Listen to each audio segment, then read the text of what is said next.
Good evening. I'm Tina Tasaka with the Lotus Broadcast, and this is the Blast Up Podcast. I am here with the most delightful boxer. I got to tell you, this guy, Erick, he is going to be fighting in the King of the West. I'm going to let him tell you about it. But before we get started, I want Erick to just tell you a little bit about his background. You're from Phoenix, right? Born and raised here in Phoenix, Arizona, 20 years old. I've been fighting since I was 6 years old. So Three. About 3 years old, right? Since I came out the womb. But we're here. Hey, June 20th, we're going to fight shooting for 3-0. So it'll be fun. Okay, 3-0. Oh, that's really good. Okay, Yeah. So you've done 3 fights. That's excellent. We've got 2 fights right now. We're shooting for the 3rd now. Okay, I got it. Yeah. Okay. How many fights have you done so far, though? We've got 2 professional fights, but I have an strenuous amateur career of over 100 fights. So You've done over 100 fights? in the amateur careers, yeah. So we've turned pro now. We're 2-0, and then we'll do our 3rd one June 20th. Okay. So you started fighting when you were 6. Yeah, You you really liked boxing. Did you try any other sports? I mean, I started with baseball. I tried baseball out, but it wasn't in the books for me. Fighting was fun. I picked up a jump rope when I was 6 years old, and it was just fun. It was a good time in the gym. Was there somebody in your family out that was also doing boxing, or somebody that you were observing? Yeah, my dad was my coach up until I was 18 years old. So he didn't fight, but he kept me in the gym. There were so many times I wanted to quit when I was like 15, 14 years old. I was like, Dad, I want to quit, and he didn't let me quit. He didn't let. Okay, all right. So were you homeschooled? No, I wasn't. Okay. Yeah. So I graduated early. I graduated at 17 years old. Turned pro at 18, and we've been fighting since then. So, okay, so you had to go to school, but then right after school you hit the gym. Yeah. You worked out every day. How many hours? 2 to 3 hours a day. And it was funny because we'd go to school. I actually had one of my friends come to my sparring sessions, and it was like Fight Club for some reason. It was like, let's not talk about this after. But it was funny. I'd go to school with like a concussion, I swear. What do you mean it was like Fight Club? Tell me more about that. I invited him to a sparring session, and he's never seen anybody fight before, and he just never talked about it again. It was like, what stays inside the gym stays inside the gym. Okay. Yeah. All right. So there was, you just didn't even want to try any other sports. I like it. Okay. No. You knew that this was for you. For sure. Okay. So even though your father was really pushing you, there was, at some point in time, there was something that really clicked that you were like, this is it for me. I'm into it. Yeah, I think it really hit me when I was around 17, 18 years old, a little later in my career, but I kind of developed the love of it for myself, as opposed to like my dad pushing me, telling me, hey, this is what you need to do. But I no longer have my dad as my coach. I have a really strong coach right now. His name is Joel. He's a great guy. I feel like I can kind of express myself a little bit more. My dad still supports me from a distance, but I mean, we have a great time in the gym, so. Did you watch boxing on TV? Were you like continuously like following boxers and watching it on TV and yeah, everything my favorite too? fighter was Manny Pacquiao.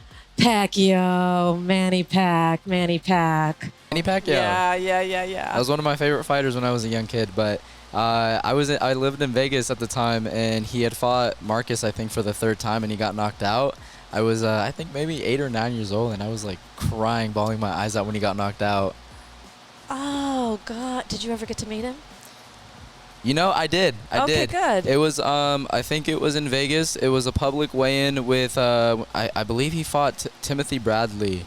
They had a public weigh-in, and I saw him walking in the casino. So I got to see him. And then this is, I don't know if you remember who Ruslan Prvoknikov is, but great Russian fighter, Ukrainian fighter, but got to meet him too. It was cool. Mm-hmm. A lot of fighters came out of Ukraine. Mm-hmm. Yeah, a lot of big fighters. Who's your favorite fighter? Oh, Mike Tyson's still one of my favorite. That's Mike a good one. Tyson and George Foreman too. I mean, some of those old-time fighters and Muhammad Ali. Yeah. Because that's who my dad watched. There we go. You know, with the Howard Cosell, and that was when boxing was so glamorous, and Right. we were talking about the glam of boxing For earlier sure. tonight, and how it's so glamorous in Vegas, and that you could just feel it in Vegas. When a big fight was coming, you could feel it. You just feel the energy. You could feel the money. You could feel the energy. Everybody was glammed up. If you went to a Neiman Marcus or Saks or wherever you shopped, or whatever it might be, everybody was buying a dress for that night. They were getting their hair, their nails, whatever it might be, because the restaurants were packed, Caesars was packed, the Forum shops were packed. people knew it was fight night. Do you think boxing's still like that? I don't, because well, people have gotten real casual now. 100%. I mean, but Vegas definitely is still the most glamorous place in the world, in my opinion. It's still, people glam up in Vegas. You can for tell. sure. You can tell they get glammed up no matter what, and but they don't have that. It's not like that here, because it's not glamour. It's not glammed up here. I got to go to the Ryan Garcia versus who did he fight? This last fight when he won the world title, and you can just tell a fighter when you see a fighter. They're just all glammed up, jewelried out. Oh yeah, and I mean just the essence of, how they would do it. Put out the they would put it outside, and they would put bleachers up, and they could really set up a boxing match anywhere in Las Vegas. They could put it at the fountains, at Caesars. They could put it in the front of the Mirage. They could put it in front of the Bellagio. They really, a boxing match is pretty, portable. For sure. Boom, let's do it here. Yeah. Hey, let's do it on the roof. Boom, Oh, that's awesome. And they really, if you think about it, and so, they could do it anywhere, and it was just, it really, truly is a glamorous sport, and a lot of money comes in. A lot of money came in from Mexico, and I think COVID changed it. Did it? COVID changed it for sure. There's only been the one, Crawford. The Crawford fight was a big heavyweight fight, but I don't know of any others that have come, and people just aren't really glamming up anymore. Yeah, because it was the Crawford Canelo fight, right? Mm-hmm. Yeah, that was a good one. Mm-hmm. It was live streamed on Netflix, but yeah. But anyway, let's talk about the King of the West. All right, so June 20th at the Celebrity Theater. It'll be a great night. You're fighting. Yes, I am. So what happens? So do the three big fights, the heavyweight, do they go at the end? What's the format? That's a great question. I think as we get closer to fight night, we'll kind of get to know like the scheduling and the bouts. Okay. I'm not too sure on what scheduling is right now for any of the bouts. Okay. And how many rounds do you go in your fight? I'll do 4. I'll do 4 3-minute rounds. Okay. These last 2 fights I've done 4 rounds. So I'm hoping to get a knockout at least this fight, get a highlight reel, excite the crowd. We'll have a big crowd there. We've got a lot of tickets to sell, so.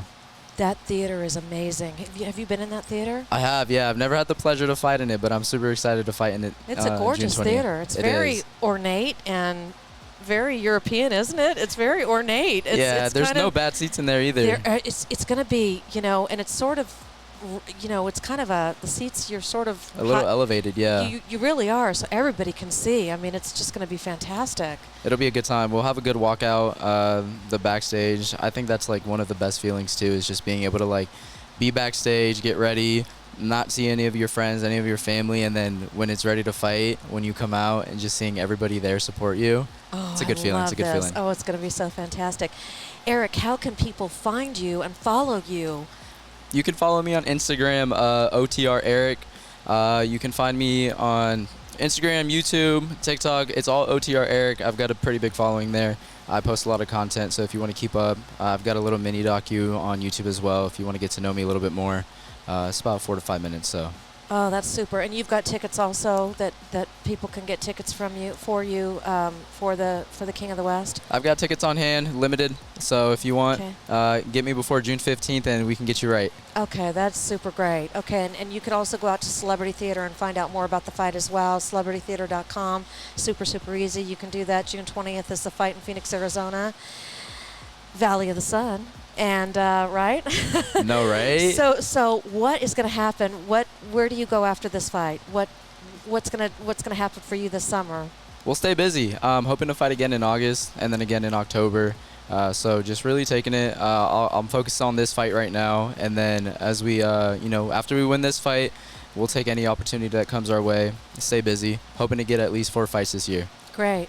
Here's a little bit of a zinger, and I didn't get a chance to ask any of the other boxers this, but one of the, Dubai and the UAE is really expanding, and, they're trying to bring all the sports over. They're changing the golf world by building LIV, LIV golf. Right. And, they want to get, all the sports over there. Have you tried to go into the UAE? Have they reached out? Have you, kind of put your feelers out there to go over and do any boxing in the UAE? No, not at all. Okay. I haven't had the opportunity to kind of step into that world at all. But I Yeah. mean, something that might intrigue me. I'll look into it for sure. Yeah, and maybe we have to wait for our little escapades to finish with what's going on over there right now before travel.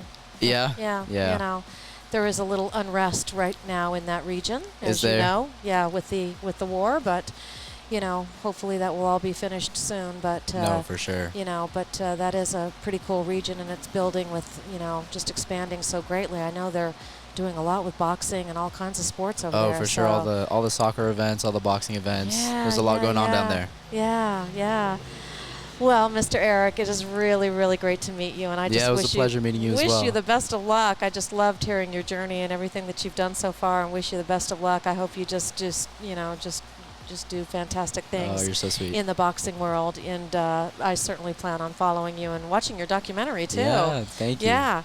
So we will go ahead and wrap it up here, and for the Lotus Broadcast. I'm Tina Tasaka, Lotus Broadcast.